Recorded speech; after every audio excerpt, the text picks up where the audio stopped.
Hi, this is Eric Martin with Board Game Geek. I'm here with Rainer Alvors from NSKN Games. How are you doing? Doing well, thank you. Looking at Teotihuacan, City of Gods by Danielle Taschini. Taschini? That's right. Maybe you can give an overview here. This is not a final published version of the game, but Correct. It's a highly detailed prototype. So Yes, it is. yes. So you can give an overview here of the setup that you have for a two-player game. Certainly. So this is a game that is set in the Mesoamerican universe. It's the goal of the game is to make progress on the different temples, to build a pyramid, and otherwise also to just increase your influence in the area. Okay.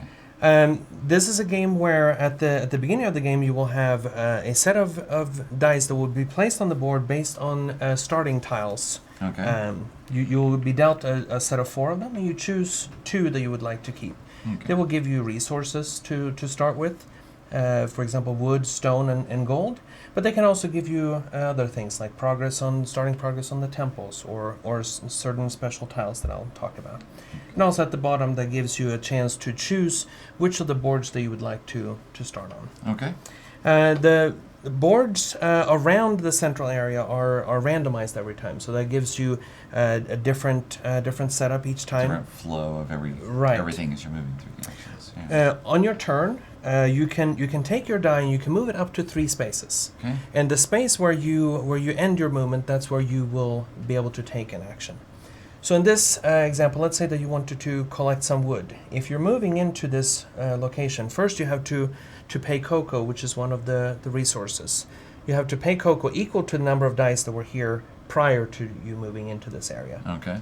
And then we look at how many dice do you have here now? Well, you have 1 die, and the lowest value of the dice you have here is 1. So you would collect 1 victory point. Okay. Now let's say that on a later turn you were moving in with another die. Now you have 2 dice here, and that would allow you to again, based on the lowest value, now you could collect 1 wood, or if you had a 4 and a 5, you could collect 3 wood. Okay. And most of these places where you can take different actions, this signifies that after you have moved to this area and performed your action, one of your dice will be leveling up. Okay. So they will gain experience as you move the workers around, which will make it so that you can perform better actions and so forth. Let's say that you move to an area and after going there, now it becomes a level 6. Now your worker will be retired and will go to serve the gods, and then you get a new worker to start off as number 1 on this starting tile. Okay. Every time that happens, where a worker has retired or you move on to or past this tile, that's when we will mark the progress on a sideboard that will kind of determine the time and length of the game. Okay. There are also different rewards that you can get for making progress on the temples, additional resources, victory points, cocoa that you can use to be able to take actions where there are dice present. You can also it's earn generally going to be these. the money for the game. Is Right, the cocoa. right. Okay. And there are also these tiles that you can earn that will either you can collect masks that will allow you to score additional victory points during the 3 scoring rounds, or otherwise different abilities that you can activate. For example, this one, I could take this one at any point, turn it in for 3 resources of my choice. Okay. And the different boards. So we have collecting wood, collecting stone, collecting gold. Yes. Okay. And there are also 4 of the boards that will advance you on the temple tracks. This one will advance you on the green, blue, and red track, or Okay. a track of your choosing. Okay. You also have this one, which is one of the key elements of the game, is building the pyramid.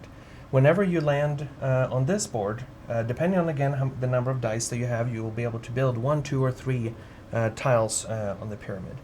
When you do so, you will take one of these tiles and place it on the board. If you're able to match symbols, then you will score additional victory points. So, for example, if I place it here, I get a point equal to the level of the pyramid, and then for every symbol that I'm able to match, I will score additional victory points. Okay. Now, if I have one of these to have a colored symbol, and I'm able to place it so that matches an existing tile, in addition to scoring victory points, I can move up on the temple track. Okay.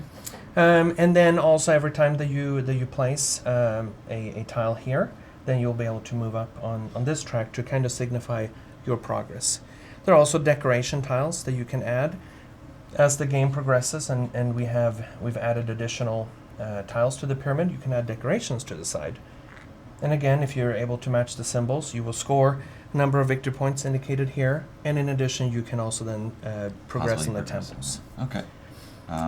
And this is a Okay. technology track. You can activate those tiles. You land there and you pay the cost that is indicated in the corner, and then you place one of your cubes. And each of these, they have numbers indicated on them, so that when you take that action, for example, that cube that I just placed on is board number 8. Yes. Every time that I build something in the pyramid, I also get the added benefit of that tile, which in this case is I can advance on one of the temple tracks. Okay. There's also this one over here that allows you to build houses. As you build houses, they will come off here, and depending on if I'm coming here with 1, 2, or 3 workers, I can place it on the highest valued spot. So if I was able to activate this one with 3 of my dice, I could take this one and mark it here as on the 7-point spot. And you advance on this track whenever you put down the buildings. During the scoring round, you score points equal to your level times the lowest visible value Okay. on this board. Okay. All right. I think that covers everything. Yeah, Very succinctly. the- So this is where the new dice center or new worker center. This is where the new dice center. There's also a spot here. If you land on this board, you can choose to take one of these spots, and they will give you different abilities. And again, these tiles, along with the technology tiles, are random, so you'll get a lot of different setup. It could be that they give you resources, victory points, and so forth. Okay. Taschini is co-designer of Tzolk'in. Yes. And you can definitely sort of see this kind of interweaving of everything kind of working the same way here. Right. So yeah, very interesting to see that. Anything else? 2 to 4 player game? Yes. Any changes with more players, or it just you have It's more players? there are a couple of minor changes, but otherwise, for the most part, the setup is the same. And Right. so, All right. Well, thank you very much, Rainer. thank you. There we go. Teotihuacan, City of Gods. Thank you. Thank you. Due out at Spiel. I believe. Yes, Yes, in October. and it 2018. should be available in the U.S. in early October. All right. Thank you. Thank you.